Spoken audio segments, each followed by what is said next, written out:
안녕하세요. 손병목입니다. 반갑습니다. 이번 일주일 동안 많이 바빠서 답변이 많이 늦어졌습니다. 뒤늦게 답변을 하게 됐네요. 죄송합니다. 오랜만에 질문하셨네요. 이번에 초등학교 1학년 아들, 지난번에 상담했던 그 아이인가봐요. 그 아이 때문에 답답하다고 지금 쓰셨는데, 여러 가지 얘기가 있는데, 제가 어머니께 먼저 말씀을 드리고 싶은 게 뭐냐면요. 어머니, 제가 지난번에 수차례 이렇게 글을 통해서 답변을 드린 걸로 알고 있는데, 혹시 제가 드린 것들 그대로 많이 실천을 하셨어요, 혹시? 특히 제가 추천해드린 책이 있을 텐데요. 그 책 혹시 읽어보셨나요? 이민정 선생님의 책을 제가 추천해드렸고요. 왜냐하면 지난번에 학습 지도 때문에 질문하셨을 때, 그때 이제 제가 그건 결국은 학습 지도의 문제가 아니라 소통의 문제라고 얘기를 했습니다. 그래서 소통의 문제를 해결하기 위해서 대화법이나 이런 것들 잘 한번 배워보시라고 얘기를 한 적이 있습니다. 그걸 하셨는지 궁금해요. 왜냐하면 지금 얘기를 봐서는 제가 이게 추천해드린 책 안 읽으신 것 같아요. 책을 읽기 힘드시면은 지금 부모 1.0 사이트에 있는 동영상 강의, 이민정 선생님의 동영상 강의라도 한번 보셨으면 합니다. 물론 이제 그 강의료가 비싼데 오프라인에서 들으면 더 비싸요. 근데 중요한 건 뭐냐면요. 어머니께서 이 아이와 소통하는 방법을 모르면은 이 문제 계속 풀리지 않습니다. 특히 어머니, 그러니까 지금 이 아들 지난번에 주의력 결핍 판정받은 아이 맞죠? 그러니까 주의력 결핍이라는 건 뭐냐면은 어쨌든 이 아이는 상대적으로 다른 아이들보다 이제 주의 집중력이 떨어지고 또 어떻게 보면 충동 억제도 상당히 잘 안 되는 상황이에요. 그러다 보니까 감정 조절이 안 되고 짜증을 내게 되고 그럴 겁니다. 아이의 어떤 지금 기질이 그러하기도 하고, 게다가 지금 보니까 어머니의 언어 습관 등을 종합해 보건데 어머니께서도 그렇게 평상시에 이렇게 밝은 어떤 모습으로 아이를 지도하는 것 같은 느낌이 잘 안 들어요. 왜냐면은 지난번에 이제 저한테 질문했던 질문의 요지는 뭐냐면은 남편 때문에라는 질문이었고요. 이번에 질문은 아들 때문에입니다. 남편 때문에 괴롭고 아들 때문에 괴롭다라고 해서 제가 지난번 남편 때문에 괴롭다고 해서 제가 답변을 드린 거 혹시 기억하세요? 남편에 대한 그런 얘기를 이렇게 저렇게 바꾸겠다는 생각들, 그걸 하느니 차라리 어머니부터 바뀌시라고, 그게 훨씬 더 빠르다고 그 말씀을 드린 적이 있습니다.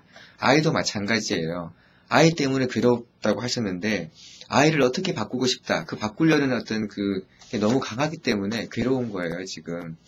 그걸 조금 놓아주실 필요가 있습니다. 어머니는 지금 아이 어떤 이게 갖고 싶어 하는 것들 계속 갖고 싶어 하는 그 문제 때문에 저한테 질문하신 것 같지만은 사실은 그것뿐만 아니라 전반적인 것들에 대해서 아이와 의사소통이 안 됐기 때문에 이런 상황이 벌어진 것 같아요. 아이는 자기의 어떤 의사소통, 자기의 어떤 요구를 표현하기 위해서 이렇게 반복해서 짜증나게 얘기하는 것을 지금 습관처럼 하고 있고, 어머니는 그때마다 아이한테 그렇게 네가 갖고 싶은 거 있다고 해서 모든 걸 다 가질 수는 없지 않느냐라는 식으로 엄마 얘기만 계속 반복하게 되면서 두 사람이 지금 소통이 안 되고 있는 거죠. 엄마가 보기엔 아이가 답답하고 아이가 보기에는 엄마가 나를 이해 못한다고 생각할 겁니다. 따라서 둘 다 서로에게 이해받는다는 느낌 없이 지금 생활하고 있어요. 사람이 살면서 가장 힘든 게 뭐냐면요. 상대방이 나를 이해하지 못하고 내가 이해받는다는 느낌을 갖지 못했을 때, 이게 가장 힘든 겁니다. 반대로 세상 살면서 가장 행복할 때는 어떤 거냐면은 누구로부터 이해받는다는 느낌이 들었을 때입니다. 부모 교육에서 늘 강조하는 건 그겁니다. 그 아이를 진심으로 사랑하라를 넘어서서 그 아이가 정말 이해받고 있다고 느끼도록 해주셔야 됩니다. 사랑받고 있다고 느끼도록 해주셔야 돼요. 그래야 이 아이가 감정 표현을, 이렇게 짜증 섞인 감정 표현을 하지 않습니다. 분명 어머니께서도 많이 짜증을 내셨을 것 같아요. 짜증을 내거나 무시하거나 허용적인 부모거나 이런 것들입니다. 허용적인 부모라는 건 어떤 거냐면은 어떤 경우에는 사달라는 거 해달라는 거 다 그냥 해줄 겁니다, 아마. 그러다가 어떨 때는 또 안 해주다가, 그때는 허용적인 부모가 안 되는 거죠. 부모 교육에서 바라는 그 부모의 상은 그렇지 않습니까?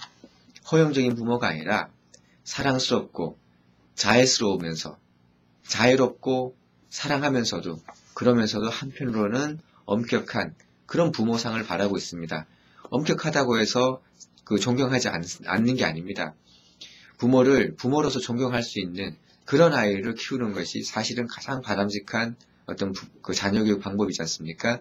그걸 하기 위해서 가장 중요한 것은 아이가 내 말은 엄마가 이해하고 있다라는 그런 느낌이 들도록 해주셔야 돼요. 엄마 저거 사줘. 아, 네가 저걸 갖고 싶구나. 이런 말 먼저 해보시라고요. 그거 지난번에 제가 추천해드린 책에 거의 다 나오는 얘기들입니다. 아, 네가 저걸 갖고 싶구나. 그래. 어느 만큼 갖고 싶지? 그래, 네가 그렇게 많이 많이 얘기한 걸 보니까 정말 많이 갖고 싶구나. 언제쯤 사줄까? 지금? 그래, 지금 사주면 좋겠는데, 글쎄, 이번 달에 어떻게 돈을 써야 될지 엄마가 나름대로 계획을 세워놨는데, 저걸 사게 되면은 엄마 계획에서 좀 어긋날 것 같은데, 조금 이따가 사주면 안 될까? 이런 얘기 혹시 해보셨어요? 아이가 사고 싶다고 했을 때, 야, 네가 갖고 싶은 거 다 갖는다고 그게 되냐? 이런 얘기가 아니라, 정말 갖고 싶어 하는구나, 라는 걸 인정해주는, 이해받는, 그런 것들 한번 해보셨냐고요. 그것부터 해보시길 바랍니다. 그래야 우리 아이가, 아, 내가 정말 갖고 싶어 하는 걸 엄마는 이해를 하는구나. 그런데, 이런저런 이유 때문에 지금 되지 않는구나. 라고 이 아이는 합리적으로 판단을 할 수가 있는 겁니다. 물론, 처음 같은 경우에 정말 갖고 싶구나. 얘기를 하고, 그렇게 해가지고, 아, 그런데 이번에 계획이 있어서 지금 좀 힘들 것 같은데 나중에 사주면 안 될까? 안 돼, 지금 사줘. 그럴 수도 있습니다. 그럴 때 어머니는 어떻게 하실 거예요? 아, 진짜 정말 갖고 싶었구나. 엄마는 그것도 모르고, 아, 미안하네. 그런데 이거 어떡하지? 어머니가 정말 네가 그걸 가져가지고 이렇게 기뻐하는 모습을 보고 싶긴 한데, 엄마도 이 계획이 있어서, 다른 방법 없을까? 좋은 방법 볼 수 없을까? 이렇게 제안을 하는 겁니다. 그렇게 해서 아이랑 맞대가지고 서로 어떤 상의를 해서 풀어나가는 거예요. 아이가 바보가 아니고 아이가 어리다고 하더라도 이런 정도 상의를 하게 되면은 누구나 할 수 있습니다. 그래서 아이를 진짜 믿으시고 이렇게 얘기를 해보십시오. 그렇게 해서 아이가 이것저것 많을 때는 그 많을 때 역시 다 사주겠다, 언제 사주겠다가 아니라 엄마 얘기를 분명하게 하셔야 돼요. 그때는 이제 나의 감정을 제대로 표현하는 방법을 배워야 됩니다. 그것도 그 책 보면 다 나와 있을 겁니다. 다 읽다 보면은. 그때 이제 야, 너는 왜 그렇게 그러냐? 그게 아니라 엄마가 생각하기에는 또는 엄마는 너한테 이런 거 저런 거 갖고 싶은 거 다 사주고 나면은 네가 물건에 대해서 정말 그 귀한 줄도 잘 모르고 또는 그런 걸 다 사고 싶어 해서 정말 세상 모든 것을 네가 다 그냥 가질 수 있다고 생각할까 봐 사실 그게 조금 걱정스럽거든? 이런 얘기도 해보시고요. 사실 할 거 많아요. 물론 이런 얘기 한다고 아이가 알아듣지는 않겠죠. 하지만 적어도 엄마가 나를 무시한다거나 엄마가 내 마음을 모른다거나 그런 생각은 하지 않을 거예요. 아이의 마음을 충분히 이해받았다고 느끼도록 어머니께서 잘 대화하는 방법 배워보시고요. 그렇게 해서 아이와 같이 제3의 대안을 만들어 보십시오. 그러면은 이번엔 이걸 하고 한 달 후에 저걸 사는 게 어떨까? 이런 것들 말입니다. 엄마 지금 다 사줘. 다른 집은 다 사준단 말이야. 그래, 다른 집 다 사주는데 네가 엄마가 안 사주니까 조금 좀 속상하겠다, 그지? 그런데 있잖아. 엄마 생각은 말이야. 다른 집이랑 우리 집이랑 똑같을 수는 없을 것 같아. 왜냐하면은 다른 집은 어떻게 들어보니까 시험 성적 못 받으면 막 종아리도 때리고 뭐라 그런다 그러던데 엄마는 그러질 않은 것 같고. 그래서 우리 다른 집처럼 똑같이 한번 그냥 해볼까 그러면은 그거 이상하잖아. 그럼 우리 집은 우리 집대로 어떻게 나는 이렇게 너를 이렇게 사랑하는데 다른 어떤 집에서 애를 막 이렇게 때린다고 해서 엄마가 너를 이제 그 집이랑 똑같이 너를 때릴 수도 없잖아. 그러니까 우리는 우리의 어떤 그런 너와 나의 어떤 관계가 있고 다른 집은 다른 게 있는 거야. 엄마는 다 그렇다고 봐. 엄마 마음 이해하겠니? 잘 이해 안 돼? 다시 한번 얘기해 줄까? 엄마는 말이야. 네가 정말 기뻐하고 그런 모습을 보는 것은 엄마는 정말 즐거워. 그런데 다른 집처럼 모든 걸 다 잘해줄 수 있는 그런 환경이 된 것도 아니고 엄마는 또 사실 그렇게 하고 싶지가 않아. 왜냐하면은 엄마가 자라보니까 어느 물건 하나하나를 굉장히 귀하게 여기고, 그걸 계획해서 이렇게 마련하고, 그걸 가지고 정말 즐겁게 노는 어떤 그런 것들, 그런 게 훨씬 더 이제 좋아 보였고, 그리고 그런 아이들이 나중에 이렇게 사회생활 할 때도 잘하는 것처럼 그렇게 보였기 때문에 엄마는 너를 그렇게 교육하고 싶어. 이게 엄마 마음이야. 라고 얘기를 해 주십시오. 그렇게 해서 최소한 엄마가 너를 사랑하고 충분히 하는데 엄마도 엄마 생각이 있다는 것. 그리고 다는 아니더라도 그중에 한두 개 정도는 엄마가 지금 당장 어떻게 해결하면서 그걸 아이와 대화할 수 있는 기회로 삼아 달라는 거죠. 모든 것이 교육의 기회입니다. 아이가 짜증내고 답답해하면은 그거는 이 아이한테 감정 조절하는 방법을 가르칠 수 있는 1차적인 기회예요. 물론 그 한 번의 기회 가지고 완전히 가르칠 수 없습니다.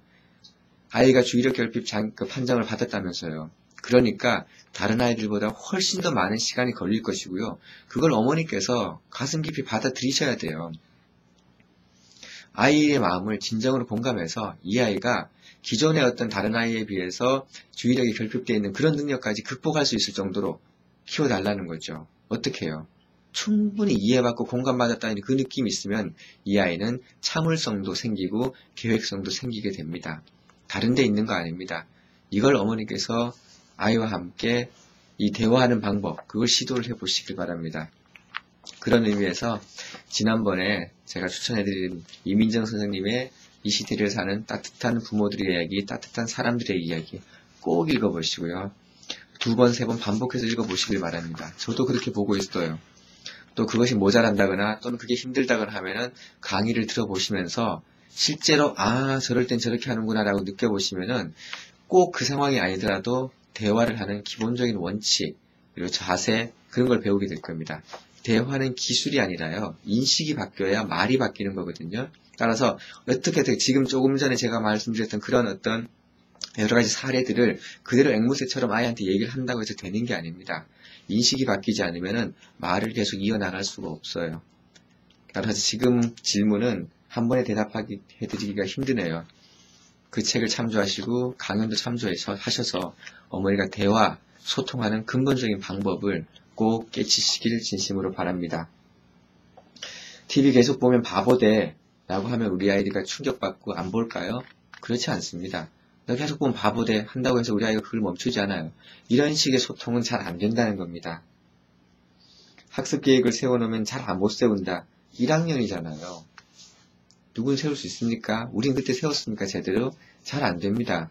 그런 것까지 다 이해해 줄 수 있는 세우기가 쉽지 않구나. 엄마랑 같이 해볼까? 같이 하고 아이가 충분히 아이가 이렇게 적극적으로 개입을 해서 만들어 놓은 그런 계획표를 가지고 실천하면서 매일매일 실천하면서 그때 아이가 또 실천하지 못할 때 힘들구나. 정말 안 되는구나. 우리 계획을 한번 바꿔볼까? 이렇게 해서 아이가 그 엄마로부터 충분히 이해받으면서 잘하고 있다는 그런 느낌을 들게 만드십시오.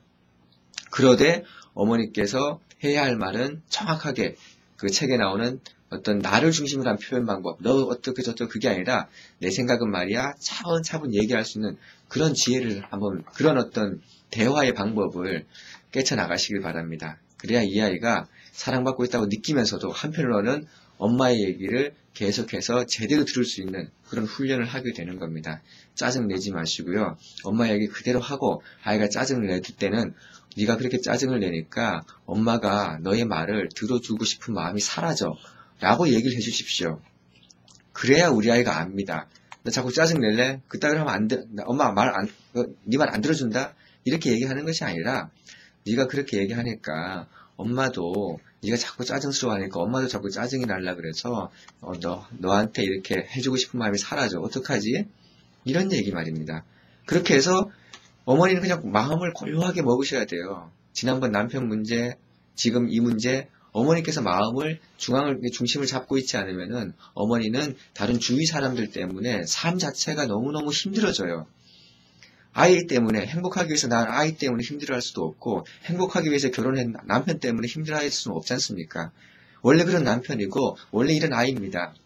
그리고 이미 이렇게 된 데는 나의 역할이 가장 컸어요. 지금까지. 그걸 겸하게 받아들이시고요. 중심을 세우십시오. 그래서 어머니가 조금 여유를 가지시고 크게 보시고 지금부터라도 대화 방법 하나하나 배워가시면서 근본적인 소통 방법을 깨우쳐 가시길 바랍니다. 제가 드릴 수 있는 답변은 이 정도가 거의 전부네요. 꼭 한번 어머니께서 실천을 해 주시길 바랍니다. 이런 저의 말을 그대로 따라하는 것이 아닌 대화의 근본적인 방법을 깨칠 수 있는 그 방법. 그래서 책을 보시고 강의를 들으시면서 꼭 노력해 주시고 그렇게 해주시길 바랍니다. 그거는 아이를 위해서가 아니라 어머니를 위해서 하라는 얘기입니다. 그래야 어머니가 다른 아이와 소통된다는, 남편과 소통된다는 그런 느낌이 들면서 어머니가 행복해지고, 그렇게 해서 아이도 그리고 남편분도 함께 행복한 그런 가정을 만들어갈 수 있을 겁니다. 마치겠습니다.